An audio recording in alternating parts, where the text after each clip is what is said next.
Baz fella here. I've received something, a commissioned weapons collector to make for me. Before I show you, the description I gave him was purely and simply words in an email, and he's done it exactly like to the nth degree what I asked for. It's absolutely beautiful. It's like for educational purposes, and it's a spearhead. It could be used as a survival tool, and probably would be in the right set of circumstances, but it's got a few applications. I've seen a few of these for sale on different sort of like outdoor and survival sites, not in this country, and I've often wondered what it'd be like to have one in your kit. I won't go on too much about the applications for this because there are several things it could be used for. It's beautifully made. You know, when you order something from Weaponscollector, when you get it, he always says to me anyway, "Oh, I haven't really sharpened it, Baz. You know, it's not very sharp, but this is very, very sharp." And I've been using it for a couple of days now, and it's still kept its edge. He's heat treated it, and he's blued it. Where the blues come off there is where I've been using it. It was beautifully blued. It was like almost like jet black when I got it. But I've been using it, and I've been having a little go at sharpening. I mean, I have sort of sharpened. It didn't lose its edge, but I had a little go at sharpening it myself just to see how it sharpened up, and it keeps its edge beautifully. You know, the holes are set out exactly as I asked for. The length of the actual shank and the actual blade is exactly what I asked for. It's absolutely perfect. You know, in a survival situation or in an outdoor situation or an emergency situation, the idea is that this could be hastily lashed to a mop handle or a tree branch or a piece of wood you find in the wild, and it could be used as a rudimentary spear.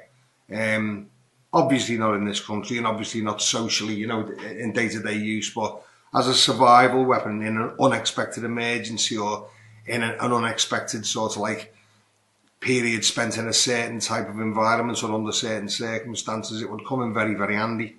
And it's to go in the back of me knife pouch behind me Tanto knife, which I reviewed on here, which I also got from Weaponscollector, which I reviewed on here. The surprising thing is, as I said earlier in the video, I gave him a brief sort of like word description in an email of what I wanted, and he made it exactly as I said. To the millimetre, it's the right length and the work is up to his usual standard. You know, it's very, very good. He hasn't got the same facilities as a lot of people, you know, who make stuff like this, and he does it in his shed. It's absolutely beautiful. It's really, really good, and it's exactly what I wanted. Great edge, many applications. You know, there's a few things it could be used for in different situations. You could paracord wrap the handle and use it as a small survival knife. It's similar to like a Damascus knife in length, but it's absolutely beautiful, and I'm really, really chuffed with it. There's no point in going on about it because there isn't really a sort of practical everyday application use for it here. It's for a possible set of circumstances that could arise, and because I'm always thinking about stuff like that, I decided to get one. This is exactly what I wanted, and it's brilliant. Well done, Mike. The usual good work, the usual good standard, and like, if you listen, the usual great edge. Stop criticising your own sharpening. It's really good. Now with it, when I got it, he sent me this as a gift, and I'm absolutely massively impressed. I'm very over the moon with this. It's a rudimentary sort of harpoon, again, for a survival situation, you know, that could be used in the wild, but it does have other uses and other applications. It's got this, where he's heat treated it, it's taken on this, underneath the paracord, you can't really see it, but it's taken on this like bronzed aspect. It's like absolutely, it looks like a modern piece of equipment that could be a couple of thousand years old. You know, it's beautiful. It's really, really great. It's really, really sharp. I don't know whether you can see how thick that is, but that edge is like laser cut. It's really, really sharp. It's got this beautiful sort of hook on here, if it was ever used as a harpoon, but I could think of other things you could use that for. It's got the usual sort of trademark Weaponscollector bottle tin opener. Does work. I tried it. Screwdriver pry device on the end there. It sits in the hand beautifully. It's got his usual like excellent paracord, very, very well wrapped. beautiful. It's a beautiful wrap this. And as I always say, you know, the paracord he gets is really good quality. It's better than the stuff I get for some reason. I don't know why. But it's a beautiful little thing. And what it says to me, this, is it says EDC.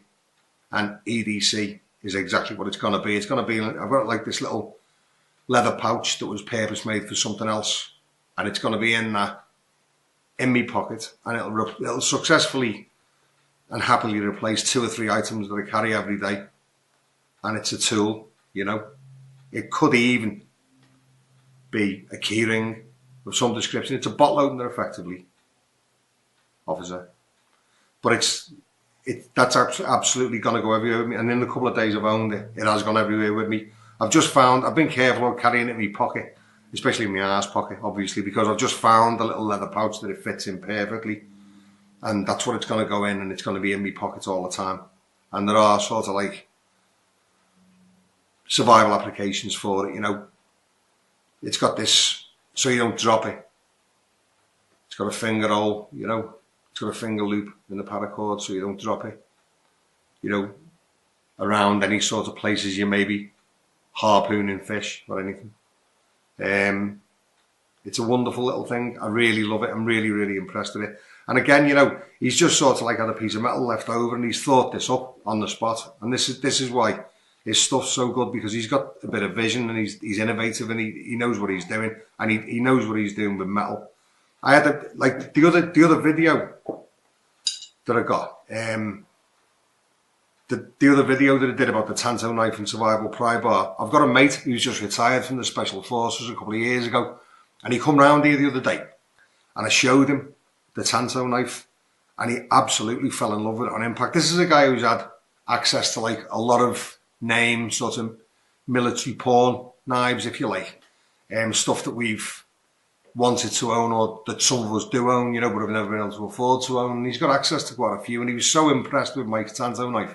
He went on and on about it. He was here for like, he had a coffee and that, he was here for about 50 minutes, and he sat here and he had it in his hand playing with it the entire time, which, like, you know, even when you're mates with them Special Forces guys, things like that can be a little bit disconcerting. But he was really, really impressed with it, and he actually offered me money for it while he was here, and I said no. But what I'm going to do is I'm going to get in touch with Mike to make him one. He was absolutely impressed with it, and he wasn't just saying it; he really was. He was trying to take it while he was here, you know, and like get a Special Forces fella sitting there having coffee with you, who's got your Tanto knife in his hand and wants to take it. 9 times out of 10, you're going to lose it. But we have been mates a long time. So there you go, spearhead. Educational tool, pure and simple. And this has got like the practical applications and the possibilities, the practical possibilities, for day-to-day use and for survival use, that's going to keep that in my pocket for the rest of my life. Well done, Mike. That's brilliant, that. Both of them are brilliant, but I'm very, very, very pleased with that. Thanks very much, mate.